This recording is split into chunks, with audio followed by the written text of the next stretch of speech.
Big day, election day here. In moments, we'll speak with Larry Elder, who is the front runner as we head into the counting. Joining me now, though, Kevin Paffrath. He is one of the Democratic challengers to Governor Newsom, real estate investor. He's a YouTube star with almost 2 million followers and no doubt more on the way as you make your name in this race. How are you feeling today, and what do you think is going to? How do you think this is going to shake out? I'm very excited. It's going to send a message to California and America that people are fed up with the policies that are failing in California.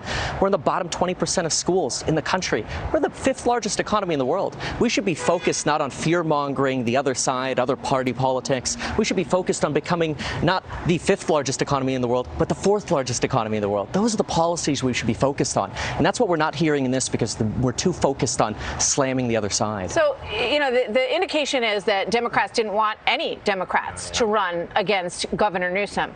And you're the highest polling after Larry Elder, at least right now, if we can believe the polls that we're taking a look at out there, and there's a smattering of them. Yeah. So, you know, how do you feel about the part that you might be pulling away 6% of his vote? Of Larry Elder's votes? Or no, of Gavin Newsom. Oh, of Gavin Newsom. Well, I hope so. I hope to win. I hope to replace Gavin Newsom because his policies have been an abject failure. I consider him the fly tape over a pile of poop of policies. He catches a few flies and he thinks he's a success. It's a big problem. Why does he get so much support? Well, it's because the party politics in California are very entrenched. Running as a Democrat, I can't even get a Democratic attorney, Democratic campaign advisors or fundraisers because they would be blacklisted from the party. The party is very exclusive. You know, I consider myself part of the same party. I'm part of the Democratic Party, but I'm not part of the same party. So you got shut out. I've been shut out. Yeah, you know, obviously he has big support from the teachers' unions. I think they are the largest union supporter, and he kept the schools shut down. Is your platform in favor of school choice? Are you anti-teachers union or? So first of all, lockdowns are unacceptable. We need better ventilation, not lockdowns. Regarding schools, I think we've got to really re-envision our schools. School choice is a sign that people are frustrated with how our schools are failing. But then you have a choice of crappy schools. Our schools aren't good. So we've got to elevate all of our schools. In my opinion, we do that by reforming what we teach in schools. Focus on practical applications like financial education and business communication skills. So people at 18 can get a career. You don't get that now. What do you get at 18 is either hundreds of thousands of dollars of student debt or a minimum wage job. It's no surprise that 1/3 of Californians are on Medi-Cal, which is a poverty support program. But do you favor opening up more school choices, more charter schools, that kind of thing? And in fact, yes. In fact, what I want to do is create future schools to compete with our existing school system. You know, I'm going to speak with Larry Elder in a moment, and he has suggested that there might be a fraudulent outcome to this election today. You know, as someone who's bucking the system here, do you think that there is anything to not trust in this system? I think everybody should vote. I'm going to believe the outcomes, but I'm a trust but verify person. Always for audits, but vote. Do not vote. Personally, and many other people have told me this, sometimes I wonder if Larry Elder is a plant by Gavin Newsom because he has been a gift to Gavin Newsom's campaign. And it's unfortunate because that's the mudslinging they've been able to do, which I think is somewhat unfair to Larry Elder. But no, I will accept the results of the election, and I'm always for people voting and then us auditing the results. If the audits come back clean, I believe them. Okay, Kevin Paffrath, nice to meet you. Pleasure. Thank you so much. Good luck to you and everybody else who's in this race this evening, and Governor Newsom, who's obviously seeking to hold onto his job. Nice to meet you. Thank you for being here. Yeah, let me ask you a couple of questions. I've heard, you know, I'm glad you're getting your word out. Obviously, it's election day, but you know, when I just spoke with Kevin Paffrath, who is running as a Democrat, as you probably know, there's 46 people who are running. He said that you were a gift to Gavin Newsom, and when you look at the polls, it was a much tighter race at the point when you got in, and then it expanded in Newsom's direction. So how do you respond to that? Well, I'm the front runner, and obviously he's going to turn his guns on whoever the front runner is. If somebody else had been the front runner, believe me, they would have had a narrative against that person. Look, one more time, they've never uttered the following words: Gavin Newsom has done a good job on crime. Gavin Newsom has done a good job on homelessness. Gavin Newsom has done a good job on the average home in California, just hitting $800,000, 150% more than the national average. People are leaving for the very first time in the state's 170-year history. They haven't defended him on fire management. establishment. They haven't defended him on the fact that we are running out of water because we haven't added to our water infrastructure in about 40 years when the state was half the size. They haven't defended his record on rolling brownouts because of the poor management of our power grid. They've never defended his record. They've all said Republican, Republican, Republican, because that's all they've got. The president is in California this evening making a last-ditch effort to rally support for the embattled governor. Joining me now is Kevin Paffrath. He's the leading in the polls as the top Democrat to replace Gavin Newsom. Kevin, thanks so much for joining the program. I've been checking you out, hearing your thoughts. I'm just curious how you feel about the Democrat establishment trying to push you out of the way. According to them, this is a Republican recall. Last time I checked, you're a Democrat, right? That's 100% correct. I've been a Democrat since I registered at 18. And look, here's the thing. The Democratic Party has gone so far to the left. I call myself a JFK-style Democrat because I think we got to go back to the common sense solutions. Gavin Newsom's running a fear-mongering campaign, and that's because he can't stand on policy. His shiny object to complain about is Larry Elder, and he can't stand on anything that matters, which is homelessness, housing, schooling, water, fires, the big issues we have, because he's been a failure. That's why I'm running. Yeah, so talk about your Democrat establishment, though. Why are they getting involved in this race? Because that's anti-Democrat, right? Of course, yeah, they have to because they're fearful of the people in charge like Gavin Newsom. They are so fearful that I can't even get a Democratic attorney to represent me when I need legal help. That's because they say, sorry, if we go on record as supporting a Republican recall, then we can't get future Democratic clients. I'm like, what are you talking about? It's a California recall. The establishment is so powerful. The money and media has just corrupted the process. And I don't want to be tinfoil hat, but my eyes have just been opened. But I'm going to keep fighting. So, Kevin, I got to ask you this. Why not switch parties or become an independent? Because it's clear that your party leaders don't want you there. That's okay. I believe that voters determine elections, and I have some progressive priorities that I very much stand for. For example, I think we should pay adults in poverty $2,000 a month to go to future schools, to get a financial education, learn a career, so we can get them off of welfare and off of Medi-Cal, and we can break the cycle of crime and poverty in the state and homelessness. Those are some of the priorities that I think lean slightly more left. But look, I call myself JFK style because I believe I'm 51-49. I'm so in the middle. Kevin, I just want California solutions. You don't sound much like a Democrat. You sound like an average day Republican, moderate. I've read your stance on crime, and you don't believe in defunding the police and all that.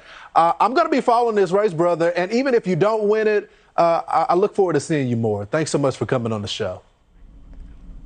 Thanks for having me. Full plan at meetkevin.com. All right. Also here tonight, Tommy Lahren, host of No Interruption on Fox Nation. Tommy, you used to live in California. I got to ask you this because I've done a lot of reporting in California, especially on the crime, the homelessness crisis. And I go in there and I talk to Democrats. They believe that Gavin Newsom is a failure. But they never tell me that they will give the Republicans a shot. What do you think that's all about?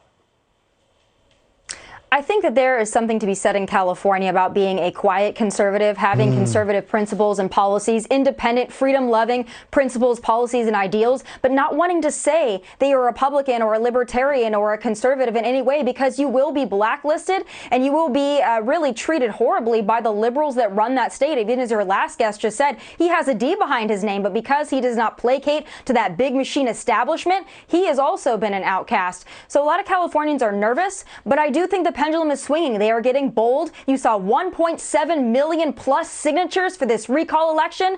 I think things are changing in deep blue California. At the California recall election, it is tomorrow.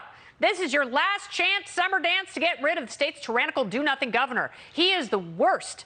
The stakes are high for Californians with mandatory child masking and vaccinations on the line, not to mention homelessness, wildfires, high taxes, high crime. So is Gavin Newsom about to get a swift kick in his California raisins? And who is the right person to replace him if he does? Here with me now, I've got California State Assembly member Kevin Kiley. Meet Kevin, YouTuber. You've seen him on this very program, Kevin Paffrath, and Riverside County Supervisor Jeff Hewitt. All three candidates hoping to defeat Newsom tomorrow, but there can be only one. Kevin, number one, Kevin Kiley, I will start with you. You started your career in Los Angeles as a math teacher with Teach for America. You also went to Harvard and Yale. So you know a lot about education. You also know that California throws a lot of money at their public schools, and they have horrific teachers unions who are essentially calling all the shots. What has Gavin Newsom done wrong, and what will you do right in terms of education, Kevin Kiley? Well, thank you for having me on. I actually taught 10th grade English. Math might not have been. Same thing. No one knows either in LA. Yeah, they don't pass. There's no one at proficiency, at grade level proficiency, so it's all the same. Anywho. Exactly. But you know, and I saw firsthand as a teacher. I actually just visited my old school there today. The failures of our public education system firsthand, and the reason that we are failing our kids is because corrupt politicians like Gavin Newsom are completely owned by the state's biggest special interest, whose business model is keeping kids trapped in failing schools. That is more true here in California than anywhere. Even prior to COVID-19, we were 49th out of 50 when it came to how well our kids do in underserved communities. And then, of course, during COVID-19, we had the worst school shutdown of any state. We were 50th out of 50 in getting our kids back to school. And what do you know? The teachers' unions are massively funding Gavin Newsom's anti-recall campaign as he hints at yet another school shutdown. All right, so let's talk a little bit about homelessness, Kevin. You know, you saw the piece that I just did, flying over with the LA County Sheriff's Department, flying over large swaths of LA County from deep in the San Gabriel Valley all the way up to Lost Hills. What has Gavin Newsom done wrong with homelessness, and how would you make it better? Kevin Paffrath, the other Kevin. He's done everything wrong with homelessness. I actually proposed an audit of statewide homelessness spending, and Gavin Newsom intervened. No, the other Kevin. Sorry, that was for Kevin Paffrath, not Kevin Kiley. Sorry. I didn't know my friend was on with me. Yeah, All right, no, there's three of you. Go ahead, Kevin Paffrath. No worries. You know what? I think it's great. There's so much excitement over solutions, because that's what Governor Gavin Newsom doesn't do. So I appreciate Kevin Kiley, because he also realizes we got to have a governor who's going to do something. We've got a failed leader. In my opinion, Governor Newsom is like fly tape. There's a pile of poop that he doesn't want to pick up, but he catches a few flies and says, "Oh, look, I'm solving things." He's not solving problems. We need massive statewide action from a governor to solve the homeless crisis. And the sheriff was correct. We got to deal with the mental health problem by providing services, providing drug services, providing places where homeless can go to where they don't have to wait 6 months to get a mental health evaluation. They get services today and now, and we need a governor to lead that change, not sit around trying to fear-monger Larry Elder. So, Jeff, let me ask you this, because there's plenty of revenue in California. The state is running an $8 billion surplus, $20 billion, and just got $80 billion from the federal government with the COVID money. So they've got enough money, but they're obviously misspending it. How has Gavin Newsom mismanaged the California budget, and how would you make that better, Jeff? Well, first of all, he's totally mismanaged it in the sense that we've got nearly $1 trillion in unfunded liabilities just in public employee pensions. Jesus. So when you talk about a $20 billion windfall, what's $20 billion out of over $1 trillion? He is taking, we've got the highest taxes, I believe, in the country on almost every level. And we're getting, we got crumbling roads. We've got some of the worst outcomes on education. And what he does, he just tries to buy out. In fact, this is why it's so important on question number one. We have to vote yes on question number one, because he has basically spent these windfalls that he thinks he has to try to buy votes in these last several months. And it's, I guess when you're king, that's what you get to do. Yeah, and literally, like, all three of you have comprehensive plans. Like, all three of you care deeply about the state. And I hope that you all run for governor again and face Newsom again, but literally any other person in the state would do a better job than him. My neighbor Pam, who has no interest in politics and who would never run for governor, she's actually a designer and a ballerina. I think that she would do a much better job than Gavin Newsom. So Kevin Kiley, if you had to vote for anyone else for the job, who would it be? Well, I'm going to be voting for myself. I hate to, sound self-serving in that manner, but do make sure that you find there are a few Kevins on the ballot, including my friend on this call. So find my name, Kevin Kiley. But I will say this, we have on this call, I'm a Republican, we have a Democrat, and we have a Libertarian. That's right. That is representative of the diversity of this movement, that it has not been partisan in any way, shape, or form. It is, but Gavin Newsom has this funny way of bringing people together like that, because this is a movement to restore integrity to our state government and really just to get back to basics in a state where people are asking themselves. Go ahead. There are so many people who despise him. We're running out of time. Kevin Paffrath, will you run for governor again? Absolutely. We've got to bring change to California. That's why I'm running as a JFK Democrat, because the Democratic Party has gone way too far left. We've got to focus on the Californian issues that unite us. Like Callie said, look, we're all representative of the problems we have in California. We got to focus on the big ones: housing, homelessness, schools. Let's focus on those and not on the fear-mongering politics of the extreme left and the extreme right. All right, we've got 10 seconds. Jeff Hewitt, could a Libertarian ever win statewide office in California? I believe so. I'm a Libertarian, and I reside in a county of 2.5 million people, the 10th largest county in the United States. We are ready for Libertarians. One of the leading candidates using that word too. And I will make sure that I do everything I can for the people of Riverside County going forward, and we'll see what happens. Inland Empire! Kevin, and Jeff, good luck tomorrow. I will vote for one of you. So much. Thank you.